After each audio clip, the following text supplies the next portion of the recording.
Hey everyone, sorry for being gone for so many days. Like I've said a few times, I've been really caught up with a ton of stuff, but this time I'm asking you to hit that subscribe button because in the next video, I'm gonna make an announcement that could be really interesting, like a project I might want to launch. So if you subscribe, that'd be awesome. In this video, like always, we're coaching one of my subscribers. He's been super patient since I promised this video weeks ago. He sent me his 10 replays and also matches from a $1,000 tournament he played. He did well, but there's definitely room for improvement, so we'll break down what could have been done better.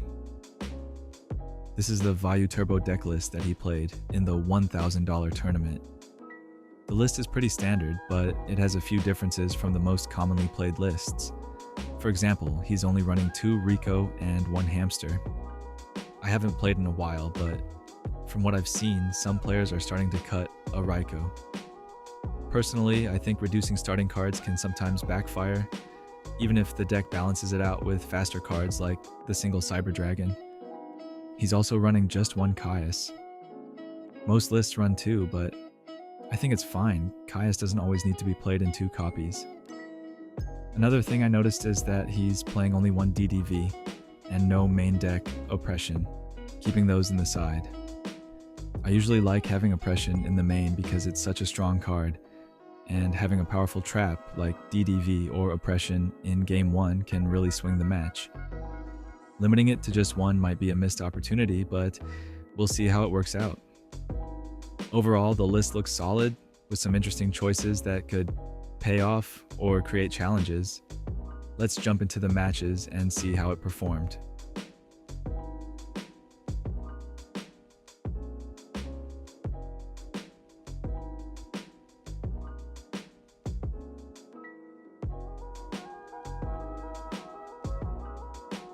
Setting 2 back row is obviously risky because of Heavy Storm, but sometimes it's a play you can go for.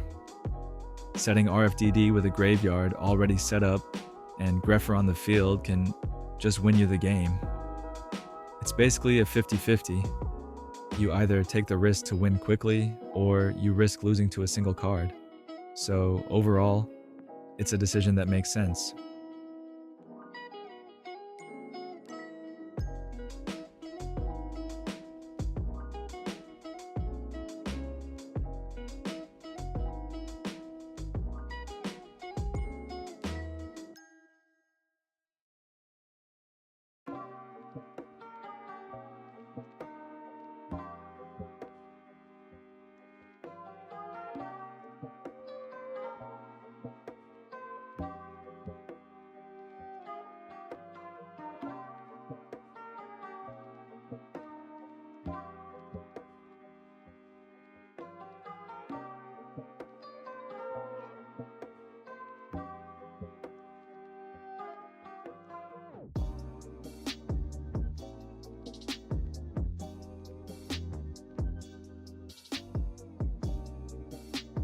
Playing against Gigavise is always tricky, because usually you either win big or lose big. In this spot, summoning Gale looks like the obvious move, just trying to push as much damage as possible to close the game early. But honestly, those 1,300 damage don't really bring you closer to victory, because with RFDD already set, you're closing the game next turn anyway. There are situations where Gigavise, when it's under pressure, is forced to commit, even if the combo isn't optimal. Sometimes it goes all in, puts monsters on the field, but if it can't clear the board the following turn, the game is over. And in that sense, dealing those 1,300 damage here might actually backfire, because with lower life points, the Gigavise player is forced to make a move right away. If he had a bit more life, he might feel safer and even risk passing the turn, but with RFDD set, whether you summon Gale or not, you're winning next turn anyway. And honestly, keeping Gale in hand could even be better, because if your opponent does manage to bring out the classic Gigavise play, Gale helps you answer it immediately. So my conclusion is that summoning Gale here isn't necessarily wrong. You're always fine putting pressure on combo decks, but maybe it's not the best move in this exact spot, If you didn't have RFDD set, then yeah, I'd be all for summoning Gale. But since you did, holding it might have been the cleaner play. Again, not really a mistake. There are situations where that extra 1300 could matter, but reviewing this game, I'd probably say keeping Gale in hand was the stronger option.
I like the way you're playing here. You're keeping up the pressure and holding on to your Dust Tornadoes, which are essential to stop Gigavise combos. You've also got Trap Stun set, even though it's not really a card I'd keep in this matchup.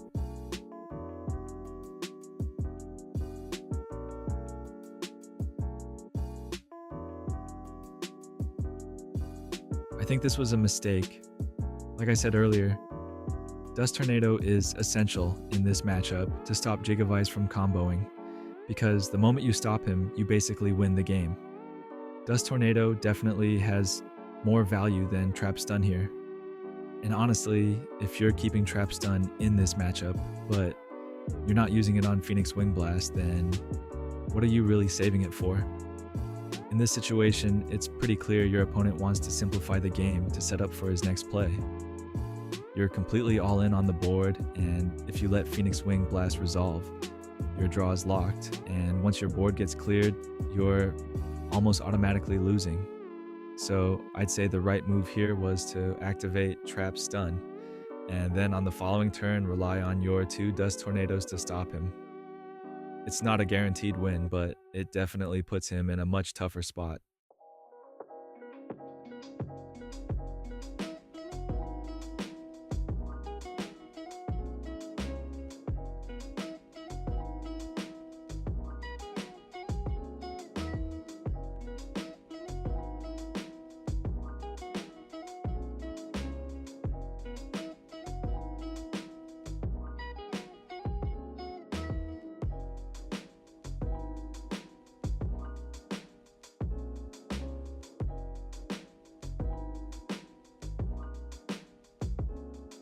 You could have waited a bit longer before conceding here, but of course the situation was already tough, especially since, like I mentioned earlier, you let your draw get locked. It's a shame because this was a match you potentially could have closed 2-0. And in tournaments, sometimes results can be misleading because of small details. The final result was still good, but the difference between winning or losing even a single match can be crucial.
Here you really had two options, either summon Dyna or just push for damage.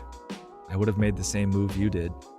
Of course, there's a line of thought where you summon Dyna before your opponent goes for the combo, but without protection, Dyna can be pretty underwhelming, especially since Gigavise usually plays cards like Breaker, so it makes sense to just put damage on the board and try to keep up the pressure.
It's really a shame to have lost this matchup. Of course, even if you had used Trap Stun, the win wasn't guaranteed. But the key point is that in a matchup like this, which is basically a coin flip depending on whether Gigavise combos or not, you don't want to lower your own chances of winning. Your final record was 5-2, which is solid, but losing this one hurts because sometimes results can be misleading. Maybe if you had won this match, you go 6-1, make top cut, maybe even win the whole tournament, and suddenly we'd be talking about a completely different story. That's often the difference between strong players who consistently top events and everyone else. It's not necessarily that their skill level is way higher, but that they don't slip up on the small details. Against the common matchups, they play as well as you do, but they don't drop those random games that can cost a run, because they're prepared for unusual decks like Gigavise or other rogue matchups. Once you reach a good overall level, it becomes really important to focus on those details, especially in a format like Edison that doesn't evolve and stays the same. You need to know all the decks, how to play against them, their strengths, and their weaknesses. I'm not saying you don't know how to play against Gigavise. Most of your plays here were perfectly fine, but as general advice, I think testing this matchup more could change your perspective on how valuable Trap Stun really is, and when to use it. Of course, maybe in another situation, Trap Stun could have won you the game, so I don't want to sound biased just because of this outcome. But the higher probability in this matchup was definitely to avoid getting your draw locked and to keep an extra Dust Tornado ready to stop his combo. Those are the details that matter, so instead of just saying, I went 5-2, the real takeaway should be asking, why 5-2? Why did I lose this particular match to Gigavise when I potentially could have won it? That's the kind of reflection that makes the difference in the long run.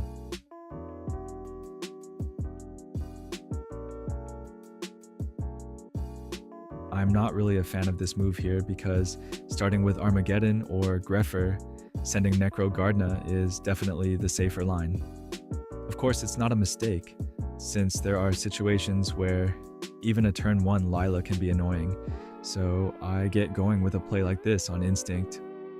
But since this is a tournament, especially as your very first move, I generally lean toward the safer option.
Here, I think I would have waited one more turn and tried setting hamster instead of going almost all in with this play that also cuts off your draw.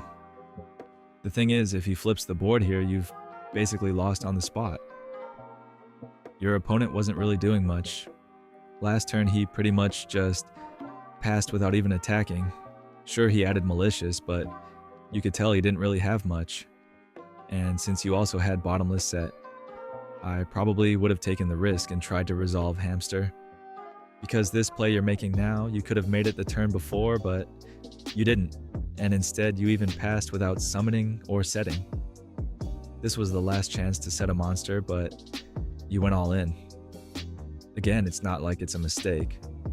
It's a line that makes sense, but the problem is you know that if he does manage to break the board, you're just done. Personally, I would have played a bit more conservatively, waited a turn, tried to grind with maybe a Rico, maybe set up the board better. From my experience, especially against Frog, going for these kinds of pushes rarely works out. It reminds me of spots in Vayu Turbo where I'm kind of forced to go into a Goyo to steal a Caius. Sometimes it works, but usually they just turn the board around and then you're behind. So yeah, if it were me, I would have set hamster. But again, like in other situations, it's not wrong.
Luckily, you ended up taking this game. These are the kinds of matches where Frog just stops seeing Monarchs or Miracle Fusion, and you can really see the deck's weaknesses. It starts doing nothing except setting Frog's cards. So usually, Vayu Turbo will close these out, since it has more consistent plays. Going back to what I said earlier, you could argue that summoning Goyo that turn definitely applied pressure and helped you win before he could draw into something like Miracle Fusion, and that's fair. But overall, from watching how you play and looking at the rest of your tournament matches, it's clear you've got the solid fundamentals. You know how to play against the meta decks, you know when not to set Dimensional Prison, all that. That's the important part. I still think that in this game, if you had gone Greffer or Armageddon Knight earlier instead of Lila, and then set Hamster instead of committing to the Goyo play, the result probably would have been the same. Maybe not, but generally that's the line I'd favor. The key point isn't that you should always make the same safe play, because like I've said in other videos, sometimes going with a read or gut feeling play like Lila turn 1 is fine. I do that too.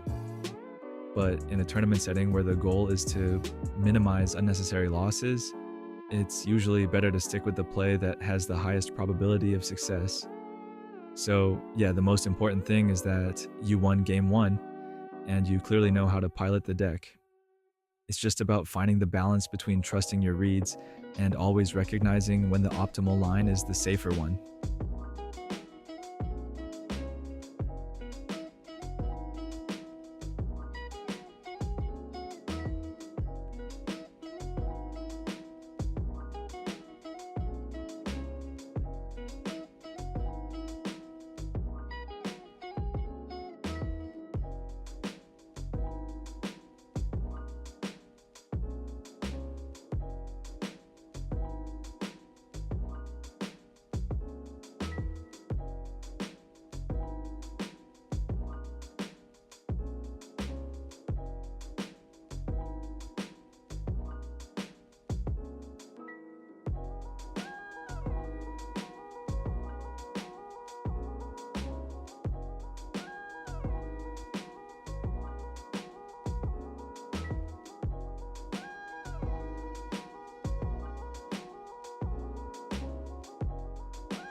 Here you really did the best you could.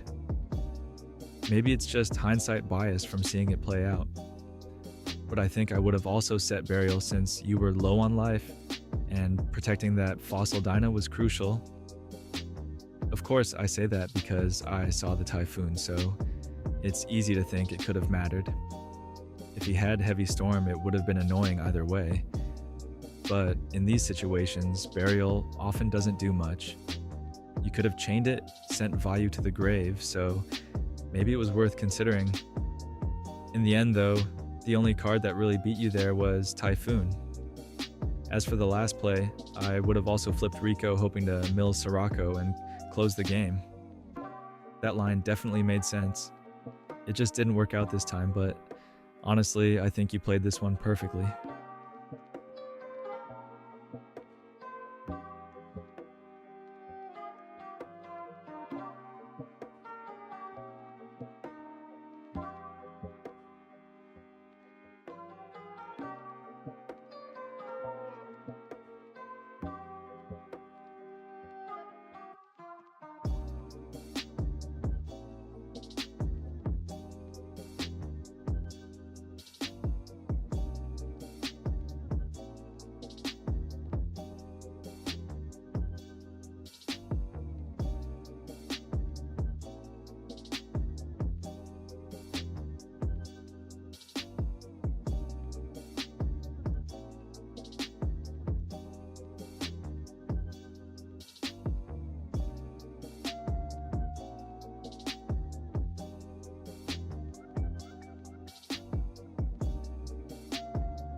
Here, I think I would have played it differently. To me, your turn was a bit too passive, and you kind of closed off some options for yourself. Keeping Sirocco in hand is fine for DDV, but drawing two cards could have opened up completely different plays. Same with Charge of the Light Brigade, you never know what you're going to mill. You basically denied yourself the chance to maybe hit an allure or a charge and end up with a grepher play, and starting with Dust Shoot plus DDV turn 1 is almost an auto win in many matchups. Even with Trooper, just setting it like that lost you the chance to mill 3 more cards and see fresh options. Most of the time, between the mills and the draws, you'd find something. Instead, this way you kind of locked yourself out of those possibilities. If you really wanted to just set Trooper, I think Charge into Raikou would have been better, at least to bluff the set Trooper. Overall, I just feel like opening yourself up to more plays there would have been stronger.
This is the classic bad spot where you're most likely going to lose the game anyway.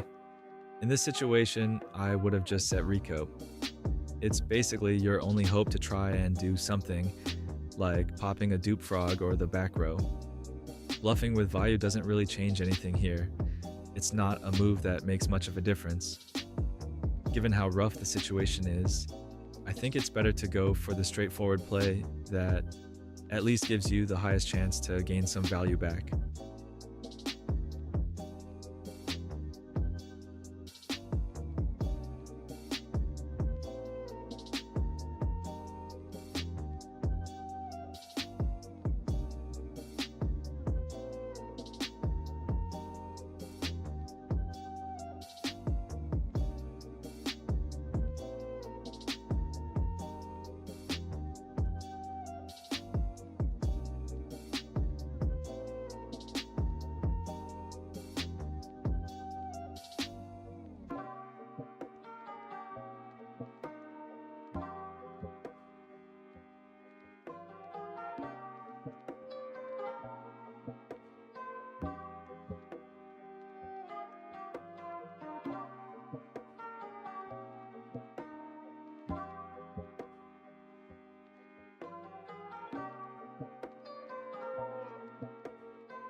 Yeah, in this spot, there was really nothing you could do.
So here I saw that you wrote in the chat that you misplayed, and I get it.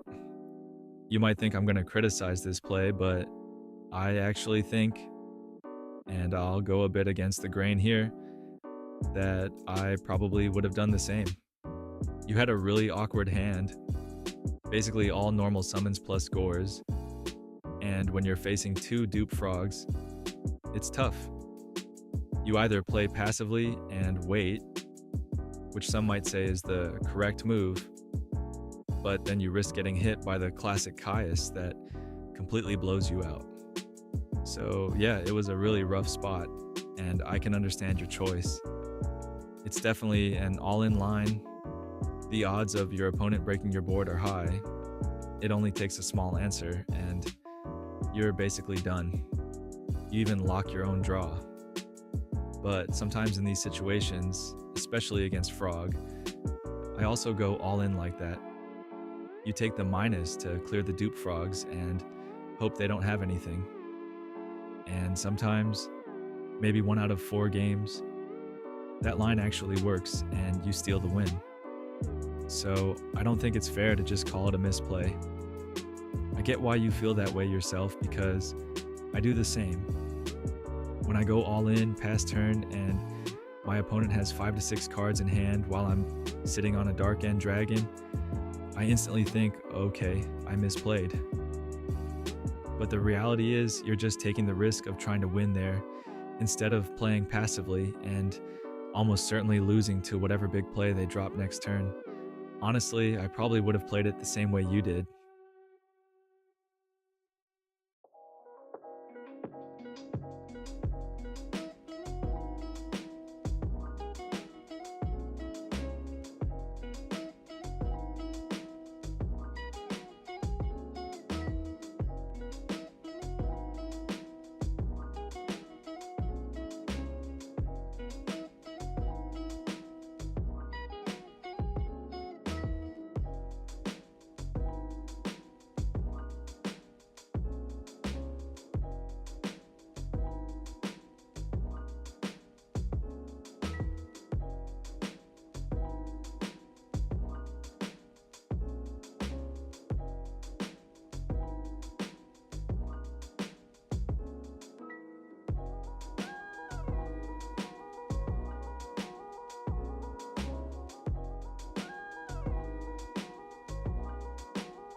So, to wrap things up, I've watched all of your tournament matches, and like I said before, it's clear that you know how to play this deck. You've got solid fundamentals, you generally play well, and the final result overall was good. The loss against Frog wasn't really in your control, while the one against Gigavise is a bit of a shame. I feel like there was more that could have been done there. And as I said, tournaments often come down to small details. If you had managed to win that one, who knows? Maybe you could have gone all the way and taken the whole event. If I had to give you advice on where to improve, I'd say what I usually tell others too. Focus on one, maybe two decks, and really master them. In your case, it makes sense to stick with Vayu Turbo, study your lines, and make sure you're not falling into too many feeling-based plays. Playing on instinct is fine. I do it too. But if it happens too often, those little suboptimal plays can cost you matches, and sometimes those matches are exactly the ones that make the difference for a big result. I'd also keep testing and refining your deck list. I've given you my opinion, but it's important that you develop your own. If you feel like including faster cards like Cyber Dragon fits your playstyle better, or if it adapts well to the kind of decks people are currently bringing, which happens even in a static format like Edison, then go for it. Build the list that feels right to you. Overall, the final score I'd give you is definitely high, because you clearly know how to play. My advice is to just keep entering tournaments, get more experience, because the more you play, the more you'll learn, and eventually, one of those events will be the one where you really break through. And of course, as always, a bit of luck is part of the game, but if you keep building confidence, the results will follow.